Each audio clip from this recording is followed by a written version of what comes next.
The 2008 Atlanta tornado outbreak was a tornado outbreak that affected the southeastern United States on March 15, 2008. A tornado caused widespread damage across downtown Atlanta, including to the CNN Center and to the Georgia Dome, where the 2008 SEC men's basketball tournament was postponed. Other buildings that were damaged include the Georgia World Congress Center, Phillips Arena, and the Omni Hotel, which was evacuated after many windows were blown out. The Westin Peachtree Plaza suffered major window damage. The image of the building with all the windows blown out became famous and, for a time, was the symbol of the tornado. Centennial Olympic Park, SunTrust Plaza, and historic Oakland Cemetery were also damaged. One man was killed near downtown Atlanta and 30 others were injured. Two other deaths took place on March 15 in the northern Atlanta suburbs from the second, larger round of severe weather and tornadoes. In total, 45 tornadoes were confirmed over the 24-hour period from eastern Alabama to the Carolina coast, with most of the activity concentrated in the metropolitan Atlanta area, the central Savannah River area, and the Midlands of South Carolina. Meteorological Synopsis. Atlanta tornado event in the 9 p.m. EDT outlook. The Storm Prediction Center issued a slight risk of severe weather across portions of the southern United States from Oklahoma to Georgia, with a 2% risk area for tornadoes for the Atlanta area. A tornado warning was issued for Atlanta at 9:26 p.m. when the thunderstorm that caused the tornado was 6 miles to the northwest of the downtown area. Although no watches were in effect for the area due to the low probability and unusual isolated nature, the tornado drifted southward as it moved eastward, whereas most tornadic storms have a strong northward component along a cold front. It also was unusual because it was not associated with such a squall line at all, but was an independent supercell drifting well ahead of the main storm system. March 15 tornado event. Another tornado outbreak struck the southeast the following day. A moderate risk for severe storms was issued early in the morning and maintained through the afternoon. However, by mid-afternoon, areas of east-central Georgia and central South Carolina were upgraded to a high risk of severe storms due to the tornado threat. Confirmed tornadoes. March 14th event. March 15th event. Atlanta tornado.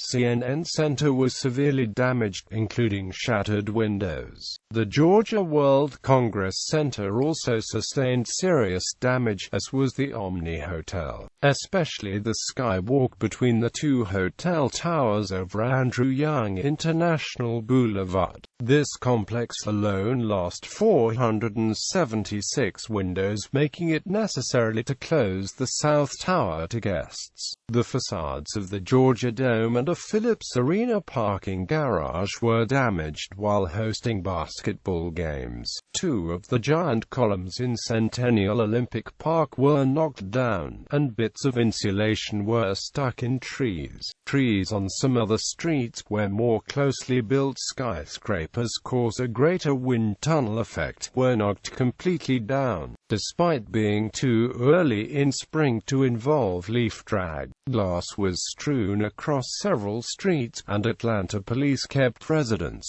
hotel guests, and news crews away from buildings with loose glass, which continued to pose a danger into the night. Cars in the area also had windows blown out, and hotel and office furniture was found scattered about. The Ritz-Carlton, Westin Peachtree Plaza, Georgia Pacific Building, SunTrust Plaza, Equitable Building, and Georgia State University also had windows blown out, as did the Tabernacle. The windows of the Westin continued to fall for days after the tornado, forcing police to keep several city blocks and Martyrs Peachtree Center station closed to pedestrians. The Georgia World Congress Center also sustained flooding while hosting a JROTC event at the Hinman Dental meeting. Fox Sports Net took footage of a staircase in the new section of the complex that looked like a fountain with water cascading down it. The annual Atlanta Home Show and all other events were cancelled for the weekend in the GWCC complex, as was the Atlanta St. Patrick's Day Parade scheduled for the next day. WRAS-FM at Georgia State University was off the air for 2 days, though it was not stated whether its studio tower sustained damage, or if this were due to security or safety concerns, or power outages.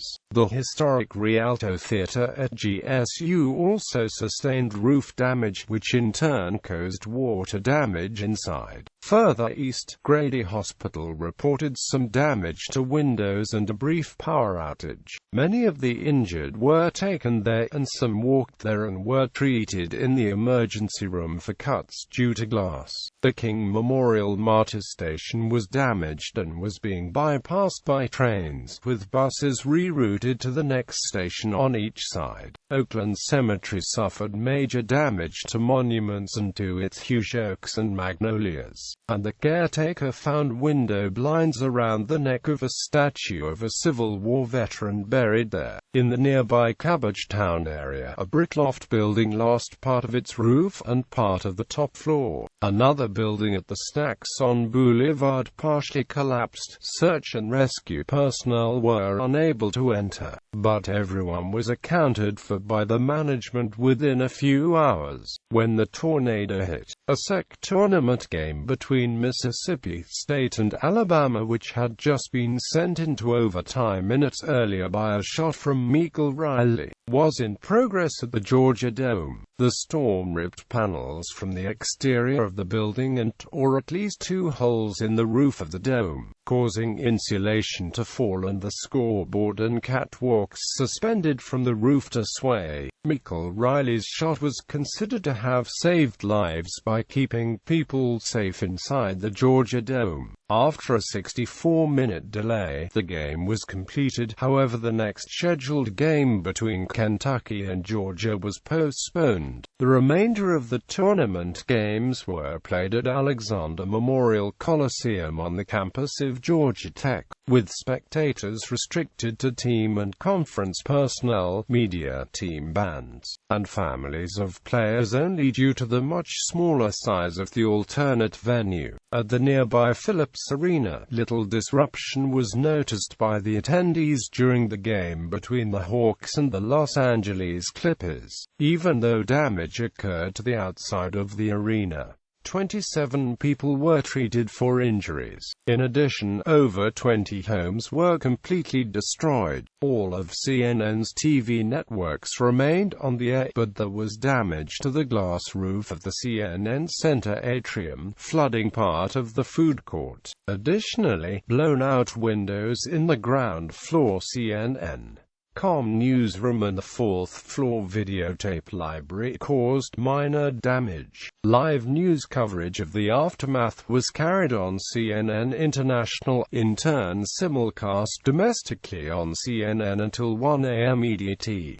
CNN resumed broadcasting from the main newsroom at 6 a.m. EDT, showing several parts of the newsroom with computer stations covered with tops. The damaged atrium of CNN Center, and staff using trash cans and buckets to collect dripping rainwater to the right of the anchor desk due to the damaged roof. When more storms moved in later in the day, the network was forced to move all Atlanta on-camera operations to the windowless CNN iStudio, while taped programming was shown for most of the day. The city received emergency assistance from the Georgia Emergency Management Agency, highway emergency response operators, Fulton and DeKalb counties, and surrounding cities and counties. Atlanta Mayor Shirley Franklin also declared a state of emergency for the city, and Governor Sonny Perdue issued a state of emergency declaration for Atlanta, enabling the city to seek disaster aid from the Federal Emergency Management Agency. President Bush declared a major disaster on March 20. In raw U.S. dollars, it was the most expensive tornado in American history after the 1999 Oklahoma City tornado, costing $500 million. When adjusted for inflation, it ranks 9th.